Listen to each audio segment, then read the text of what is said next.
ভাইজান রিসেন্ট টাইমে আমাদের মুভি ইন্ডাস্ট্রি যে পরিমাণ আগাটা আগাইছে একেবারে যেন এর থেকে জেড পর্যন্ত এক ধাপে উঠে গেছে এমন একখান অবস্থা। যার সবচেয়ে বড় উদাহরণটা হচ্ছে রিসেন্ট টাইমে আমরা আমাদের অডিয়েন্সকে একটু বোকা থেকে বুদ্ধিমান ভাবা শুরু করছি। এই কথাটা বলার সবচেয়ে বড় কারণ হচ্ছে আমাদের মুভি ইন্ডাস্ট্রি যেই ধাপে আগাচ্ছে, মুভির প্রমোশন থেকে শুরু করে মুভিটাকে কিভাবে গুছায় নিয়ে আসতে লাগবে, কি প্রেজেন্ট করতে লাগবে, আমাদের অডিয়েন্স কি খাবে, সেই জিনিসগুলো চিন্তা ভাবনা করে যেন অসাধারণ কিছু নিয়ে আসতেছে। এই নিয়ে আসাটা শুধু নিয়ে আসাটাতে সীমাবদ্ধ নয়, প্রমোশনাল চিন্তা ভাবনাগুলো আছে সেই প্রমোশনাল চিন্তা ভাবনাগুলো আসলে একটু বেশি আগে রাখছে আমাদের ইন্ডাস্ট্রিটাকে। যেমন আগে আমরা প্রমোশন বলতে কি বুঝতাম, কোন একখান ট্রেলার, টিজার এই টাইপের কিছু একটা আসবে, যেখানে তুফানের সেট থেকে কিছু লিক ফুটেজ আমাদের সামনে চলে আসে, যেটাকে ভাইজান আনঅফিশিয়ালি লিক বলতেছে, প্রমোশনাল ম্যাটেরিয়াল টাইপের কিছু একখান বলতে পারবো আমরা। কারণ এই টাইপের প্রমোশন বা এই ফ্রি পাবলিসিটি কে না চায়? একটা মুভির যখন আগ্রহ থাকে না, তখন সেই মুভিটাকে নিয়ে দেখার যে ইচ্ছাটা, সেটাকে পুঁজি করে ফ্রি প্রমোশনের এই একখান পন্থা জাস্ট লিক হয়ে গেছে ফুটেজ সেট থেকে, এই টাইপের অজুহাত দিয়ে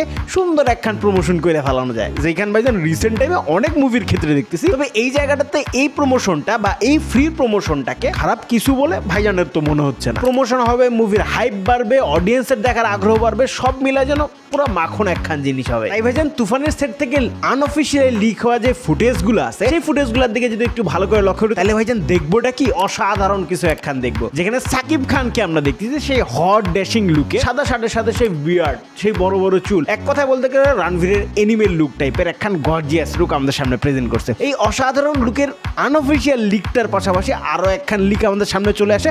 তবে এইটা শার্ট পরে না, এটা টি শার্ট পরে, আমার মতো একখান ব্ল্যাক টি শার্ট পরে আমাদের সাকিব ভাইজানের আমরা দেখতেছি এইভাবে। আর এই লিক ফটোটাতে আমরা যদি একটু ভালোভাবে লক্ষ্য করি, তাহলে দেখবো যে সাকিব ভাইজান আমাদের হাইটে হাইটে আসতেছে। আর একটা জিনিস লক্ষণীয়, সেটা হচ্ছে আশেপাশের এনভায়রনমেন্ট। আর এই ফুটেজটার মধ্যে একটু ভালোভাবে লক্ষ্য করলে দেখবো ভাই সেই কুস্তিগিররা আশেপাশে একটু ভালোই আছে, সেইটা একখান আখাড়ার মতো টাইপের কিছু একটা, এটাতে ভাই কুস্তি হয়ে থাকে, সেই টাইপের জিনিস একখান আমরা দেখবো যে মাটিগুলাকে উর্বর করে রাখছে যেন ভাই মারামারির সময় আঘাত মাঘাত না লাগে। এই টাইপের ফটোর মধ্যে সাকিব ভাইজানের তুলনায় আমার এই ভাইজানরে অর্থাৎ লাল সাড্ডি পরা ভাইজানরে একটু বেশি মজাদার মনে হয়েছে। জোকস অ্যাপার্ট সবকিছু বাদ দিয়ে দুইটা লুকের মধ্যে আমার কাছে স্পেসিফিকলি ভাই সাদা সাদের সেই অসাধারণ লুকটাই যথেষ্ট ছিল ইমপ্রেস করার জন্য। তাহলে এখন প্রশ্নটা হচ্ছে, এই লিক ফুটেজগুলোকে আদৌ কাজে দিল?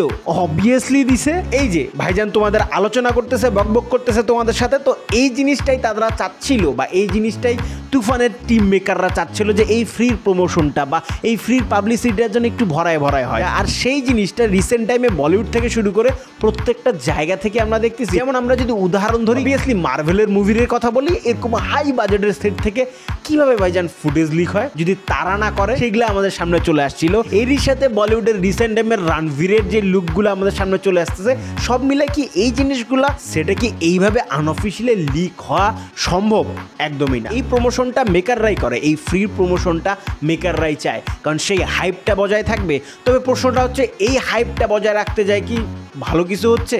মুভিটা ঠিকঠাক থাকবে নাকি মুভিটার ক্ষতি হবে? দেখানো হচ্ছে এটা। হ্যাঁ, অবভিয়াসলি আমাদের সামনে সাকিব খানের সেই লুকটা প্রেজেন্ট করছে, যে লুকটার জন্য অপেক্ষায় ছিলাম আমরা, যে লুকটার জন্য সাকিবিয়ানরা থেকে শুরু করে প্রত্যেকেই ভাই আগ্রহের সাথে অপেক্ষা করতেছিল, ভাই কেমন হবে সাকিব ভাইজানের লুক, সে হট ড্যাশিং তুফানের লুকটা কেমন হবে, সে 90s এর লুকটা কেমন হবে, সব মিলায় যেন আগ্রহের মধ্যে ছিল। আগ্রহটাকে আরো একটু বাড়াই দিছে এই লিক ফুটেজটা। সব মিলায় হ্যাঁ, হাইপটাকে বজায় রাখার জন্য এরকম প্রমোশনাল ম্যাটেরিয়াল ইউজ করা এখন ট্রেন্ড হয়ে দাঁড়াইছে কোনো মুভির ক্ষেত্রে। তবে জানা আমার কাছে ইমপ্রেস করছে দুইটা লুকই। তবে একটু যদি আগায় রাখতে বলে, অবভিয়াসলি আমি আগায় রাখবো সাদা শার্ট পরা সেই অ্যাগ্রেসিভ লুকটাকে। কার কি মতামত, কার কোন লুকটা একটু বেশি ভালো লাগছে, অবভিয়াসলি কমেন্টে জানা দেওয়ার। সাকিবিয়ানরা ভাই কমেন্টে ভইরে ভালো কি অবস্থা, কারণ একের পর এক মুভিগুলোর জন্য সাকিবিয়ানদের জন্য অন্যরকম ফিল নিয়ে আসতেছে। ওই যেন এরই সাথে ভাইজানের দেখা সেরা কিছু ওয়েব সিরিজ নিয়ে একখান বকবক করছি, সেটাও দেখে নিও এই জায়গায় যায়। ভাইজান আজ এই পর্যন্ত, দেখাবেন নতুন কোনো ভিডিওতে নতুন কোনো টপিকের সাথে। তাদের সুস্থ থাকুন, সুন্দর থাকুন। This Sabbir 2.1 signing.